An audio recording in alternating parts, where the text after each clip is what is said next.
Well, Hunter Biden is being deposed right now in a civil defamation case brought by former computer repair shop owner John Paul McIsaac.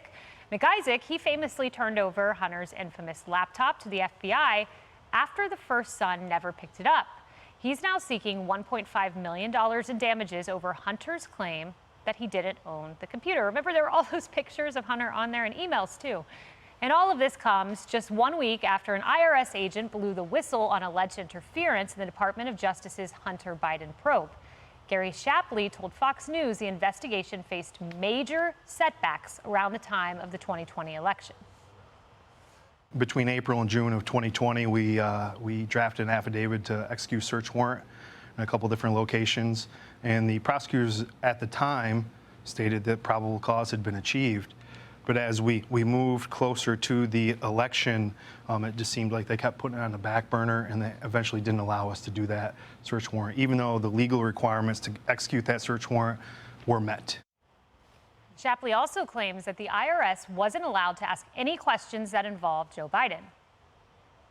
We weren't allowed to ask questions about Dad. We weren't allowed to ask about the big guy. We weren't allowed to include certain names and document requests and search warrants. There were definitely hindrances that I've never seen before in my 14 years concerning this investigation that didn't allow us to follow through on investigation of any other individual, to include President Biden. And the former head of the DOJ's tax division says Shapley's allegations are nothing short of shocking. From my decades as a tax practitioner and my 6 years as head of the tax division, I read Special Agent Shapley's testimony with deep, deep interest. When I got to page 95, my jaw dropped. Emily, charges denied in D.C. and California, search warrants pushed off, statute of limitations blown through. Have you ever seen this as a former federal attorney? Absolutely never. And Ms. O'Connor wrote an incredible op-ed for the Wall Street Journal the other day, laying out exactly at every point how the investigation was stymied. And I really need everyone to appreciate watching just how absolutely corrupt and disheartening it is to buy into, with your tax dollars, a criminal justice system that has so much power and so much weight that impacts every American every day. And you learn that the first family has had search warrants unexecuted, prosecutions unexecuted, and statute of limitations as a result run. That means hands are tied. That means there is never an opportunity or an option for there to have justice be secured for charges that are serious. This is quite serious. And these don't even go to the allegations of illicit, obviously currying favor and the like. I personally have never known one person, the subject of a federal tax evasion investigation, that got a misdemeanor plea as a result. I do not know one person that did not go to prison for tax evasion charges, including all plea deals. Here I see nothing but a disheartening and, as O'Connor said, deep disappointment and shock. Martha, you had an excellent interview on your show with Gary Shapley's attorney, very eye-opening. What did you think of what we heard from Gary? I think it's stunning.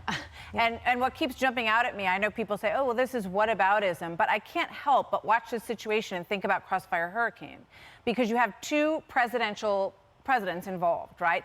And you have one situation where these investigators are saying, we had everything we needed, we had done all of our work, we were ready to prosecute, and then we were told to back off. On the other side, based on the Durham report, you've got we couldn't get anything. We couldn't find what we needed to substantiate. So what did we do? We went to FISA and put tails on two innocent people in order to keep drumming up enough to keep growing the investigation. It's completely, so this is why you have such low numbers of people having faith in this justice system and in the FBI. Lily, we have those numbers. We'll pop them up. This is in the Fox News poll. The DOJ treatment of Hunter Biden, people asked if it was tough enough. 55% said not tough enough. DOJ treatment, was it motivated by partisan politics? 53% say yes. Here's what's concerning about this. It just continues to emphasize why there's a sharp decline when you look at the chart of the trust and confidence of the American people towards government. I mean, I was looking at it this morning, and when you look from the era of Kennedy Johnson, which is in the 70%, we're down into the teens. And this continues to reiterate that, which is dangerous. That is the very foundation of what makes this country so wonderful. I am from Latin America, sadly, many of our countries down there. We cannot trust government, and that's okay, and that's normal. That is not normal in America. So this is an opportunity where, and I'm hoping with the checks and balances of our government, different branches, oversight committees, we can see that there is still a path for justice, even in the midst of bias that we're seeing from the FBI or the DOJ. But it is a dangerous precedent, because if it happens in this case, then what is there to come afterwards? Yeah. Jeremy, I'm struck by how credible the whistleblower is, because there's a second whistleblower who came forth separately, and I just want to pop up this email from Gary Shapley to his superiors.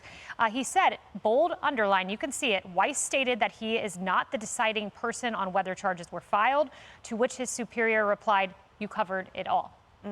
Amazing. I mean, if you look at this story, it's so much bigger than even just how, the Biden family is getting away with this. It's also an indictment on our Justice Department. It's an indictment on the mainstream media, who still is not even covering this at all at the level it would be, when President Trump was in the White House. I mean, just the level of, we heard so much about democracy dies in darkness and we need accountability and all these things, and it has just been totally overlooked. And then we have a justice system that seems to be kind of changed depending on who's the person that they're going after. And you lose a lot of legitimacy that way, and the effects of that can go on for a long time, for generations even. So this is a serious issue, and I'm happy that those of us, at least this network, are speaking up and actually saying something about it. Yeah, we have two whistleblowers, contemporaneous notes, but just don't believe any of that. All right. Hey everyone, I'm Emily Compagno. Catch me and my co-hosts Harris Faulkner and Kaylee McEnany on Outnumbered every weekday at 12 p.m. Eastern, or set your DVR.